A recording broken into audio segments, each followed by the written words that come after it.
Hi, my name is Emanuele Santi and I'm a founder of Riding the Rainbow, an innovative app that allows people to donate their pre-loved items directly without an intermediation to refugees and vulnerable migrants and connect with them.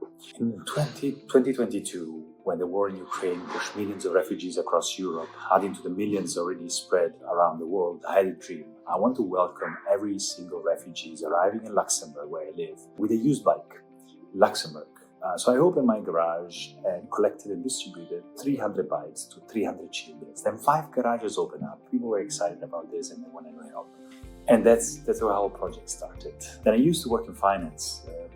I was a very busy professional, but I dropped everything else when I discovered what was happening actually in my garage was potentially a game changer. People coming to dump bikes, oftentimes they bump into refugees and then not only they were happier to donate directly without intermediation and seeing the impact, but also were making connections. As a result, a lot of kids were able to join football clubs, people even find jobs in my garage. And so I decided that I wanted to drop everything else and create a vehicle that allowed everyone on the planet to have the same emotional experience that people were experiencing in my garage at scale. And that's where the app Riding the Rainbow started. And so I decided to create this app which actually unleashes the potential of circular economy while promoting social integration by allowing people to donate directly without intermediation. The problem we're facing today is that we have 100 million of refugees that are, escaping wars and persecution, and they fail to actually integrate in our societies. Many politicians on this backdrop are actually pushing us to be divided and hate the newcomers. This is also very unnecessary, and those tensions are created between locals and the newcomers. Whereas some of the newcomers also have some material needs that could be supplied by local residents very easily, and it could be also an opportunity for connections. People are so used today to dump stuff to the local churches, local organizations, and oftentimes they miss the opportunity to see the impact that direct donations can make.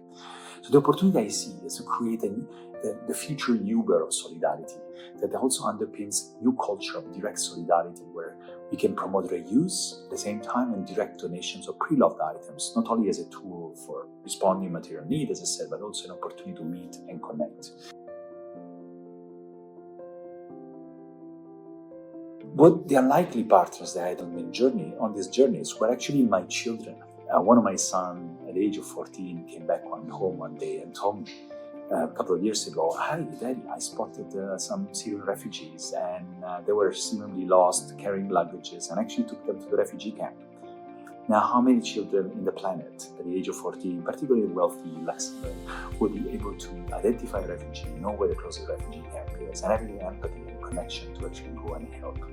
And that's what drives me. That's the excitement. This experience of thousands of people that actually are using the app and finding it as a new way of giving and actually connecting.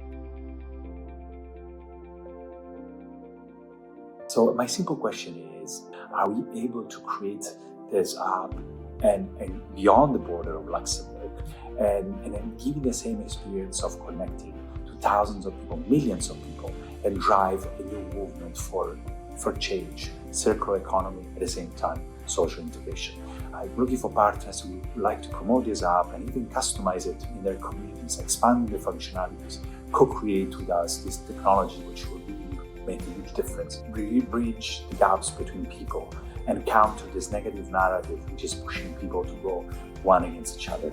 Let's build a new future together.